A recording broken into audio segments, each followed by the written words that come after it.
Never sumagi sa isip ko na magkakaroon ako ng sariling food cart franchising company. Kasi before, agent lang ako ng mga food cart franchise.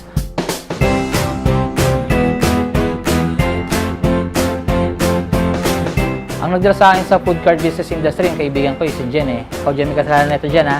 So yun, siyempre, along the way, siyempre habang nag-sales ka, ginagawa ka regarding sa sales, ikaw yung front sa mga tao, ikaw yung kumakausap, ikaw yung nag-i-encourage ng mga tao para mag-put up ng ganitong negosyo.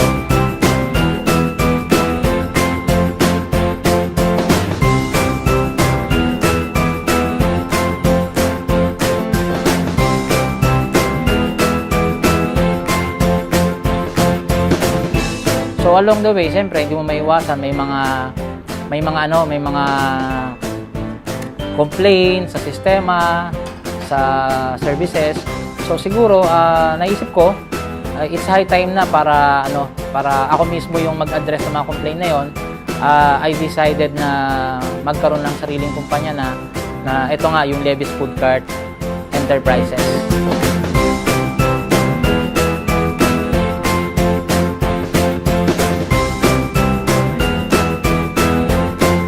Nag-start kami noon, talagang start from scratch. Wala kaming service, so hindi ko alam kung paano talaga magsisimula. Tapos may maliit lang ako na opisina.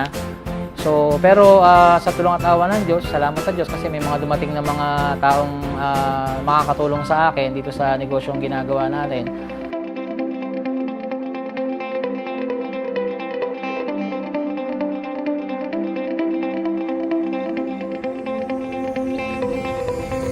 Meron na tayo sariling komisari, tayo gumagawa ng mga products, especially mga frozen products.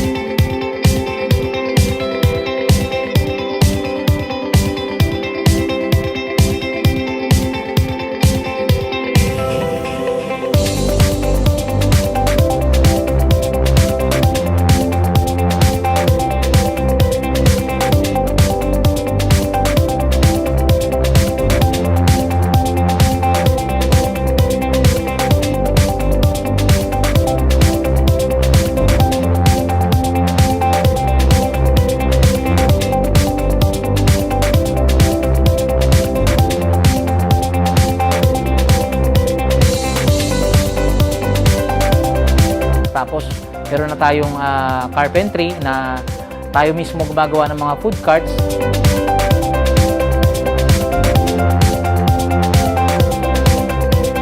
And then, meron na din mga may mga service na rin tayo. We have to delivery ba na. So, yun, dun na talaga. Kumbaga, ang ganda ng transition na nangyari. Simula sa wala, ayun, maganda na yung operation natin sa Levis Food Cart.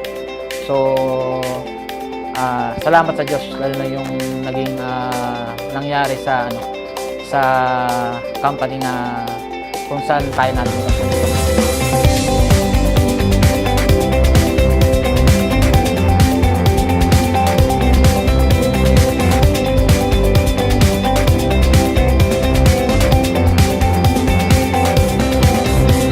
Tapos, we have 11 food concept to franchise, like yung buko shake, dim sum, which is yung mga siomai po yun. Tapos yung buy one take one burger.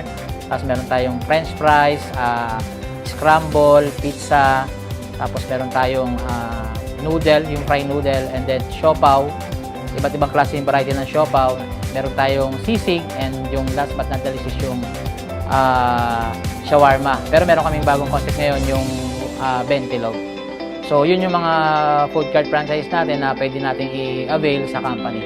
Ngayon, ang office natin is located sa second floor ng Muñoz Market. Along EDSA lang siya, corner ng Roosevelt Avenue, Quezon City. Tapos yung commissary natin, at the same time yung carpentry. Tapos yung showroom natin, stock room sa Valenzuela City.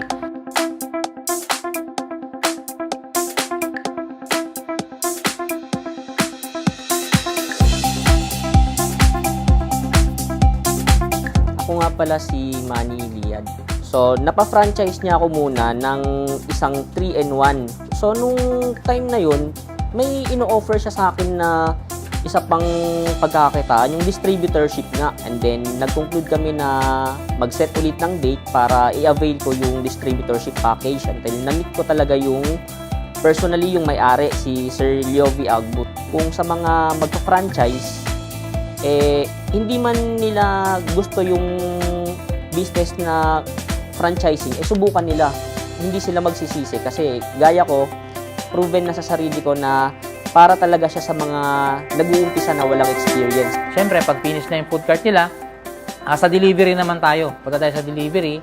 So, pinapak namin yan, especially pag pinapadala sa mga probinsya, malalayong probinsya, sa Palawan, sa Visayas, Mindanao, at sa mga nearby provinces dito sa Luzon.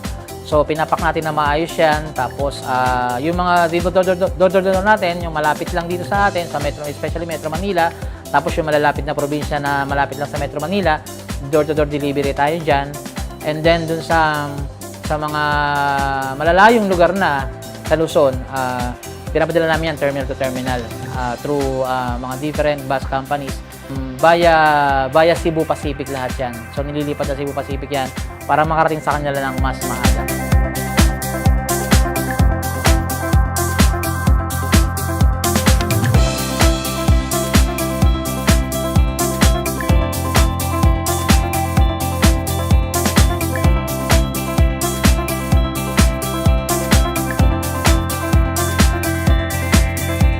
We also want to encourage Filipina and the youth to start their own business as early as possible. Levis Food Cart Enterprises encourage people, Filipinos especially, to put a food cart business even in low capital. And some are claiming that they are number one or the best. But here in Levis Food Cart Enterprises, we humbly believe that what can offer is a good service and commitment to the franchisee from the start hanggang sa operation nila. We are willing to assist them.